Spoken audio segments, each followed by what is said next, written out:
How to enable plan mode in Codex. So hey guys, welcome to this tutorial. In this tutorial I'll show you how you can enable the plan mode in your Codex desktop application. So to enable the plan mode, all you will need to do is simply launch your Codex desktop application and then start a new chat.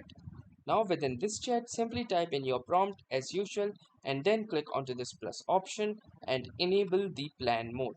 Now once you will do this, the plan mode will be successfully enabled. You can also tweak around with other settings like asking for approval or approval for me as well.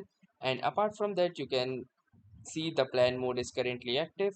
You can simply determine the particular level of reasoning and the model as well, and then you can send in your prompt so that this particular prompt goes into a planning mode where Codex will first lay out a plan for the same, and after the approval or any particular verifications if required, it will simply lay out the particular code or the particular task depending upon the prompt that you have given.